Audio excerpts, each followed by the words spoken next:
Hey everyone, welcome back to Catching Up with the Walkers. Thank you so much for stopping by. If this is your first time here, I'm Gary. And I'm Cassie. And this is our second channel. Our first channel is Walker Farm Fam. Our second one is Catching Up with the Walkers. And it's basically Cassie and I, 99% of the time, catching up with you guys on things that we don't always have time for, or that we think maybe is just too boring for Walker Farm Fam. Yeah, and most of the time, 99% of the time, it's just us and no kids, and a lot of y'all go to Walker Farm Fam to see the kids. So this channel is to just talk, and our faithful followers watch it. And sometimes we like to throw in some of the lessons we've learned on the farm. Today is one of those days. So we have had chickens for several years now, probably 6 or 7 years, counting the ones from our other house. Just us personally. We had them growing up too. I did. I didn't. On our farm at home growing up. So we want to pass along a little bit of information about what we have learned that is one of the biggest issues that people deal with, and that is predators. So chicken predators, being chicken predators of the air, chicken predators on the ground, and we have 3 things that we want to kind of spell out and let you know that have worked for us in dealing with predators. And we know a lot of you guys are new to homesteading, new to farming, new to chickens, and so we thought this would be a good chance to let you know what has helped us. Yeah, one reason I didn't have them growing up is because we lived in the middle of the country and heavy woods around. We had pasture and stuff as well, but every time my parents got chickens, they ended up dead. And so after 2 or 3 times, they were like, that's enough, we'll just get eggs from the neighbors. So we didn't have the things that we're about to talk about, and that was a big factor why.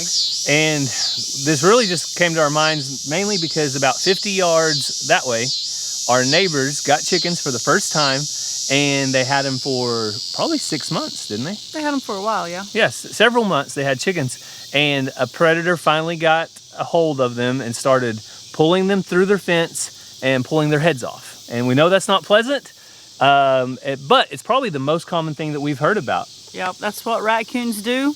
They kill them for really no reason, especially if they can't get all the way in. Theirs was in like chain link type fencing, and so they reach through and literally just pull their heads off. So we're gonna head in, we're gonna feed our goats, feed our chickens real quick, and then we'll let you know the 3 things that you need to think about if you're gonna be getting chickens. The chickens like to steal a little bit of the goat feed too. Goats, goats, goats, goats.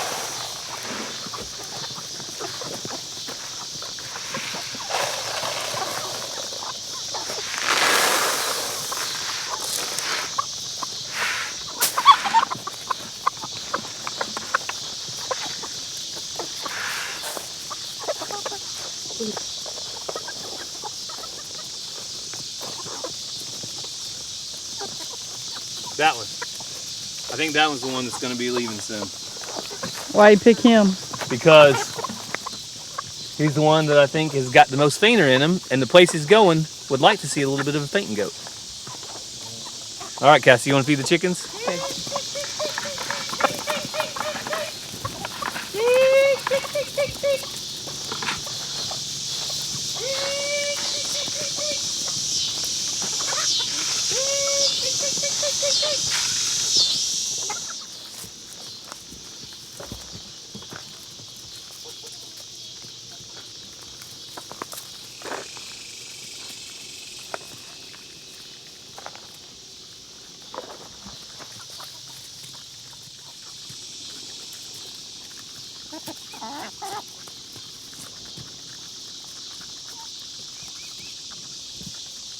That one's feathers on its back. It's like it's got a mohawk. And the number 1 reason to get chickens is for what, Cassie? Eggs. Eggs. But there's not any in there. Oh man, other side. I bet all these are right here unless you got them. She's been trying to lay on them. I got them the other day, but she may put more in there. Nope. And this is our chicken coop, Jataga, which is Cherokee language for chicken. Real original here. That's what we try to be. Oh, there's some. Oh, they're pretty. Cassie caught a chicken for some reason. We're back looked like it had a mohawk. I thought something was wrong with it, but I guess it's just the way her feathers lay.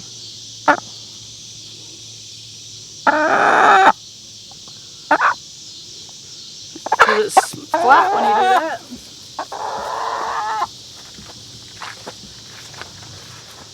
And our other chicken coop is an old stock trailer that is converted into a chicken coop. An old horse trailer. What'd I say? Stock. Stock trailer, horse trailer.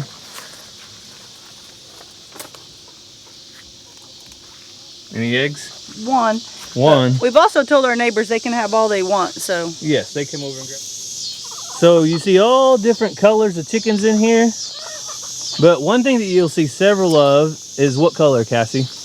Black chickens. Black chicken. So why in the world would anybody want a black chicken? And by the way, this is thing number one that helps us with predators.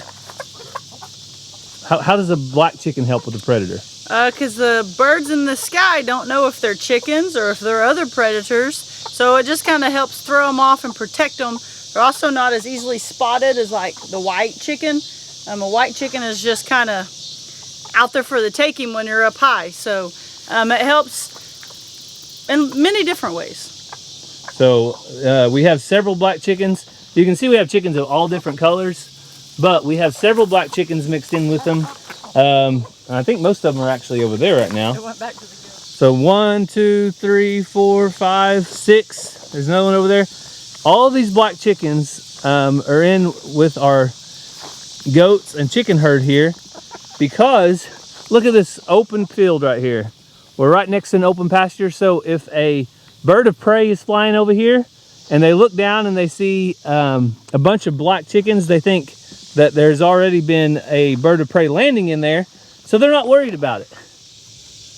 So thing number 2 is on both of our coops. We got one right here and one right over there. So these are run chicken doors. That's the brand, and we've been happy with them for over a year now. They have yet to fail us. They go up with the sun and down with the darkness. There's a sensor on them, and sometimes I have to take care of the neighbor's farm, and she doesn't have an automatic door, and I have to literally set an alarm to open and close her door, and it gets kind of annoying.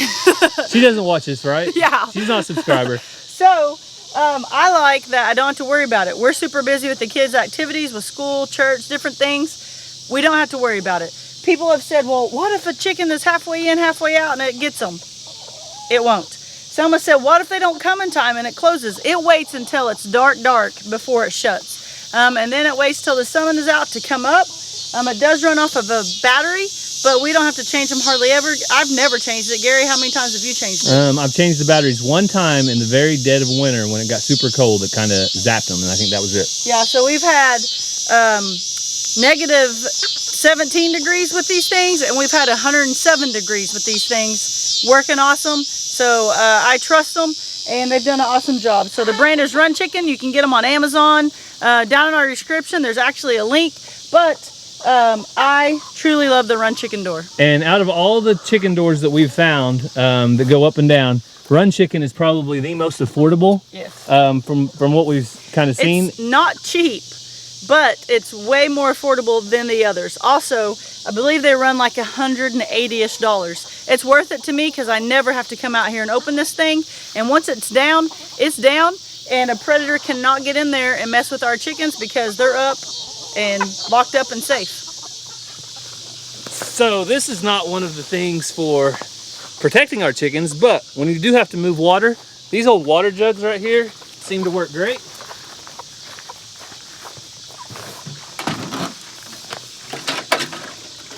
And we wash out, alternate every other day between which ones we clean out. So today, I'm going to clean out the metal one and fill it up.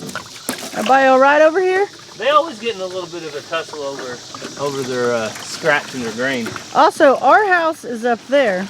The house you see over here is our neighbor's. There's a fence line right there where those darker posts are. The white posts are Premier One, darker their house. So that is confusing to people. Yeah, and But using these to transport water, also we use the chicken waters that have the little red base on them, and those seem to work great. I fill those up every other day. But we love having chickens. We feel like it's the, what is it, the gateway animal to any homestead, Cassie? Yeah. Is that what it's called? They're easy, low maintenance. Throw out some grain for them, make sure they have water, and they'll give you fresh eggs every single day. It's hard to beat that. And there's something about a farm when a rooster's crowing in the morning. It just makes it a little more farm filly. Yes, some people have said though that they don't want a rooster and asked if they've had to. You don't have to have a rooster to get eggs. You only have to have a rooster if you want fertile eggs to hatch. Yep. You will still get eggs without a rooster, but if you like the sound of a rooster, then that's important. Then you need one. Because these hens like this, they don't crow. I don't know why they don't, but they So Gary was telling you that goat over there is getting a new home pretty soon. This rooster is getting a new home as well. So you guys will have to check out Walker Farm Fam to see who that is.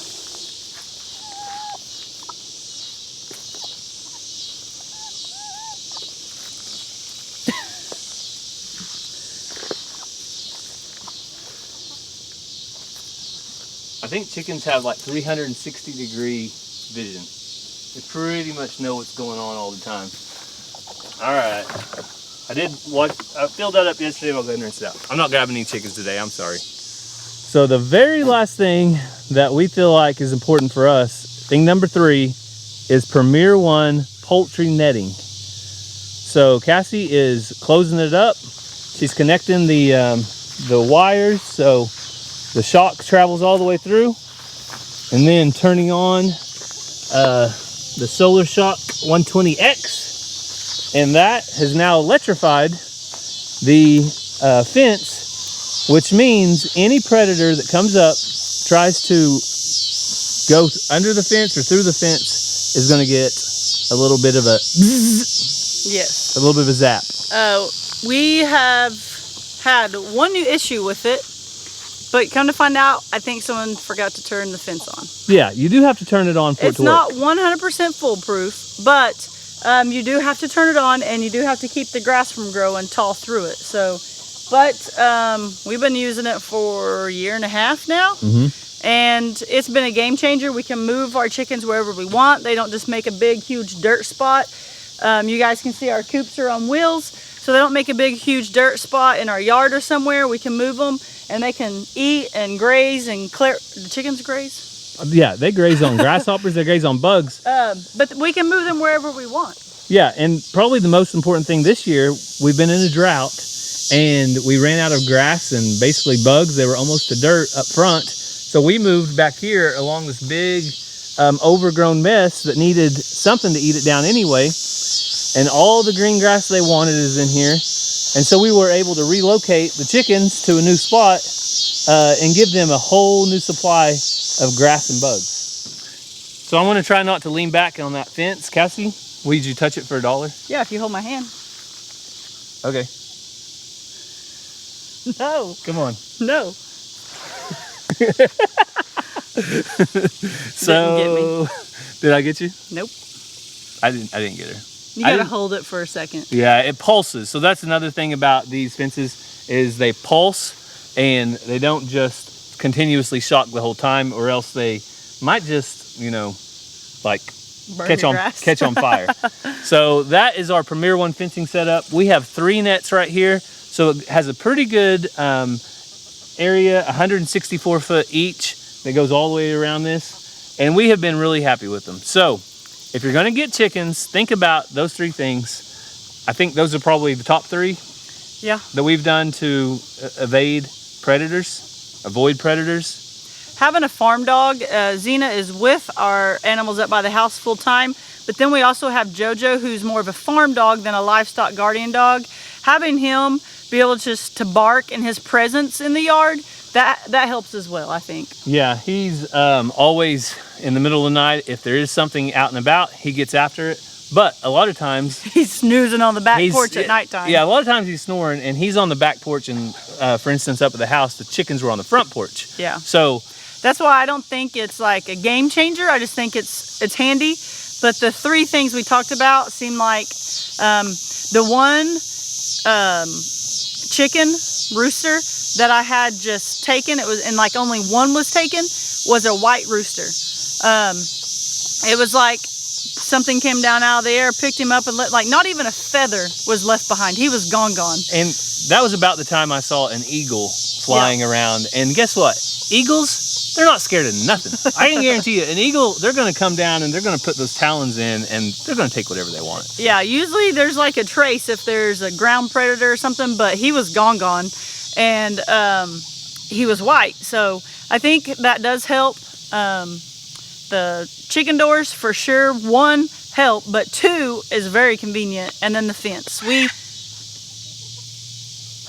When we first started doing YouTube and watching YouTube, because we weren't faithful YouTube watchers for very long, like we didn't really understand YouTube, but then we started watching it and we're like, hey, that's pretty cool.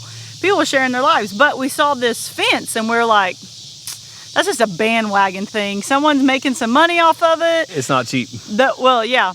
Those people are just, you know, it's the cool thing. And then we got to roll and we got more and more and more. Yeah, the key is for us is you can put it up in about 30 minutes and you can take it down and move it in about an hour. So when you have mobile chicken coops, it really makes sense to get the mobile netting and the solar charger. So you can, when you have 60 acres like we do, you can put it anywhere you want. And it's really awesome for that. And we love the poultry netting because as you can see, we can put anything in there. We got the goats, we could put the mini pony, we could put the alpacas, we could put a bottle calf. Like we could put so many things in there. Pigs. Yeah, Cog Hill actually has a giant steer. I mean, he's big dairy steer, and Cog Hill has him inside his.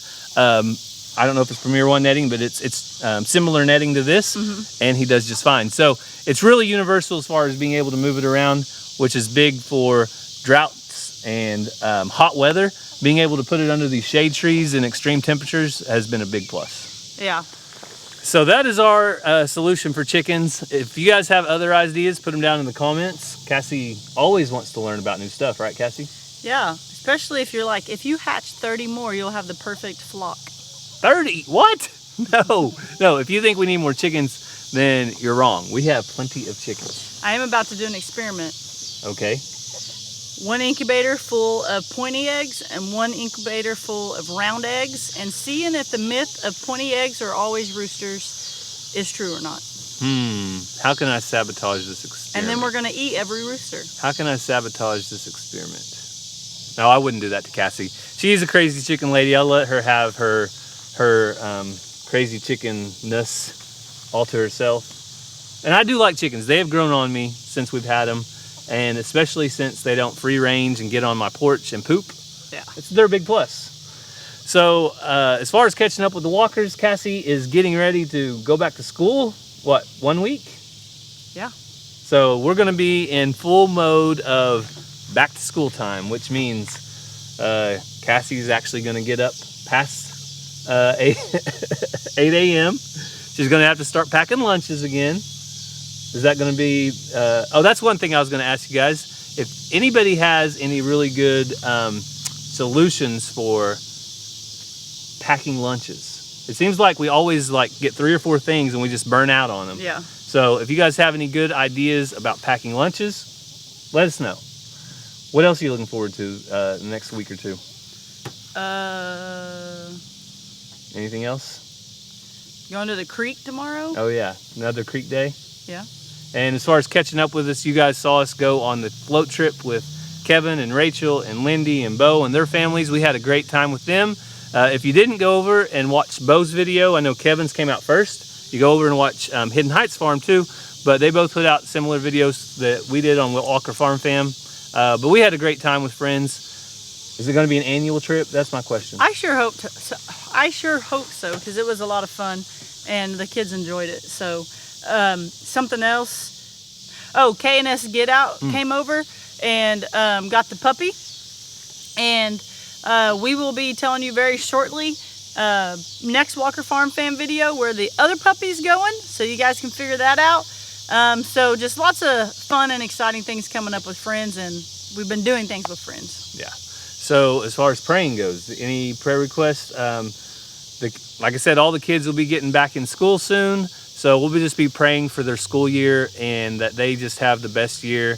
And I know that we have a really good set of teachers already lined up for them this year that we know that some of our kids have already used some of the others. And so really looking forward to this school year, but pray for all the kids that are getting ready to go into a new year. A specific prayer request for school, and it might sound silly, but I know you guys are awesome and that you like praying for us, is our school is in the middle of growing, and with growing you have growing pains, and we're in the process of building a multi-purpose center with a gymnasium and all that, but we've outgrown our current building. So I lost my place for PE and we're getting a portable building. We just can't get anybody to move it. So prayers that in 10 days it gets moved, set up, and ready for me to start. And if not, you got plan B ready, right? Yeah, I'll be outside all the time in the heat. So Cassie's extra tough, so we're thankful for that. But hopefully they do get everything figured out just in time for school to start. I know the kids are going to be excited about having a bigger space. Yep. While they're getting an even bigger space. Cassie's getting her gymnasium that she's needed for a long time. I've coached PE and basketball and archery and all those things without a gym for this will be going on 6 years. So God is good. He's providing, just a little slower than I like, but God is good. It's His timing, Cassie, not yours. His timing. I know, 37 and haven't figured that out yet. All right. Well, thank you guys so much for following along. We have all of the products that we do have links to down in the description below. So if you're interested in any of those, go check them out. We hope you have a great day. God bless, and we'll see you next time. Love you guys.